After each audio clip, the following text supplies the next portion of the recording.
ஸ்பியா கிச்சனில் இன்றைக்கி நம்ம பார்க்குறது மாம்பழம் வச்சு நம்ம ஐஸ்கிரீம் தான் ரெடி பண்ண போகிறோம். பாருங்கள், இது வந்து ரொம்ப ஈஸியாக சிம்பிளாக குழந்தைங்களுக்கு நம்ம வீட்டில் இருக்க டக்குன்னு நம்ம செஞ்சு கொடுத்துடலாம். இதுக்கு நான் 2 மாம்பழம் எடுத்து உள்ளே இருக்க மாம்பழங்கள்லாம் கட் பண்ணி நம்ம எடுத்துக்கிறணும். நல்லா பழமாக எடுத்துக்கணும், அப்போ தான் ஐஸ்கிரீம் வந்து நல்லா டேஸ்ட்டாக இருக்கும்.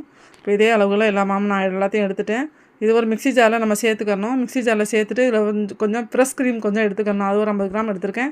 இதுக்கு தேவையான அளவு சர்க்கரை, பால் வந்து நல்லா கெட்டியாக காய்ச்சின பால் வந்து 1 டம்ளர் அளவு நம்ம இதுக்கு தேவைப்படும். அதை எடுத்துக்கணும். நல்லா மிக்சியில் அடித்து எடுத்துக்கணும். நைஸாக நல்லா அடித்து எடுத்துகிட்டு நம்ம எந்த பவுலில் நம்ம ஐஸ்கிரீம் ரெடி பண்ணுறோமோ அதில் நம்ம வச்சு ஒரு ஸ்பூன் வச்சு நல்லா கலந்து விட்டுக்கணும்.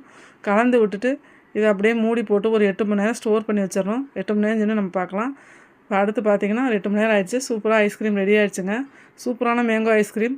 அது ரொம்ப ஈஸியாக நம்ம வீட்டில் இருக்க போகிற குழந்தைங்களுக்கு கண்டிப்பாக நீங்களும் ஒரு டைம் செஞ்சு கொடுத்து பாருங்கள். டேஸ்ட்டு அவ்வளோ சூப்பராக இருந்துச்சு. கண்டிப்பாக இந்த வீடியோ பிடிச்சிருந்தா எங்கள் சேனலை மறக்காமல் சப்ஸ்கிரைப் பண்ணிவிட்டு பாருங்கள்.